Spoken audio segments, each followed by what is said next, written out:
Gentleman's recognized for 5 minutes.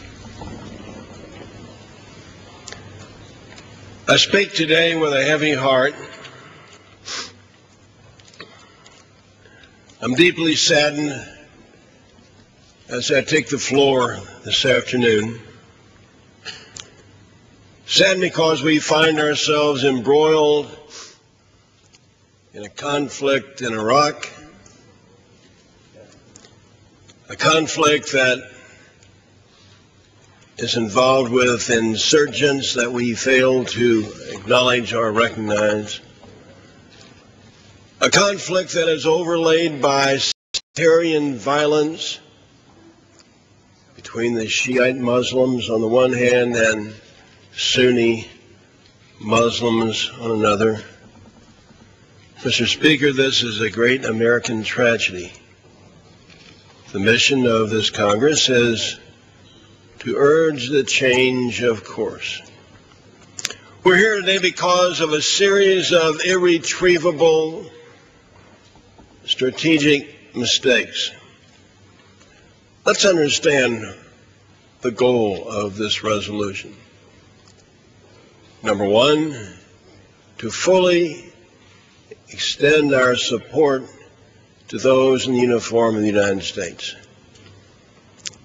Being on the Armed Services Committee now through the years, and more recently as chairman, I cannot tell you how proud I am of those who are in uniform, whether they be deployed in the Middle East or somewhere else on the globe or here in our country. We must let them know, and this resolution does let them know, that we fully support them as well as their wonderful families. The second part of this resolution deals with the presidential decision to increase our troops by 21,500. However, it's not clear what support troops are needed. Pentagon says 2,500 support troops. The Congressional Budget Office says 13,000 minimum.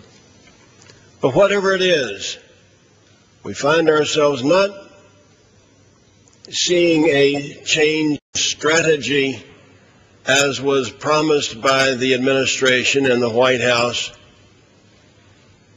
but just another tactic that had been used before, an increase in troops. No more, no less. We are here to say that's not a good idea. The series of irretrievable mistakes is a serious list. The skewed intelligence that we receive from the Defense Department, Office of Special Plans. The post-war phase of conflict that did not have sufficient planning. Not enough troops, as pointed out by General Ari Shinseki, the former Army Chief of Staff. Allowing the uncontrolled looting and the breakdown of law early on after the occupation began. The dismissal of the Iraqi army rather than giving them a paycheck and a shovel, or having them do security work that's important to the stability of that country. The de-Baathification that puts so many thousands of people, Iraqis, out of business, out of work, including thousands of school teachers. The administration has consistently refused to adjust its overall strategy. And I take no pleasure in this. But it's a moment of, I told you so. September the 4th, 2002, and again on March 18th, 2003, I sent letters to the White House predicting some of the deadly outcomes we are experiencing today. And I warned against a jagged ending to the conflict. Now, while there is a peacefully elected Iraqi government, it's a government so divided along sectarian lines It's not been able to accomplish even the most basic steps needed for national reconciliation. And now we have the President's plan for a troop increase, which is a tactic that we do not approve. The President's plan, I give myself an additional 30 seconds. Gentleman's recognized for additional 30 seconds. The President's plan will embroil our troops even more deeply into the sectarian conflict. Put together hastily, it's insufficient as a requirement for success. 40% of all of the Army equipment of our country is either in Afghanistan or Iraq. The readiness of our troops is in peril. We're stretching the Army and the Marine Corps to the breaking point.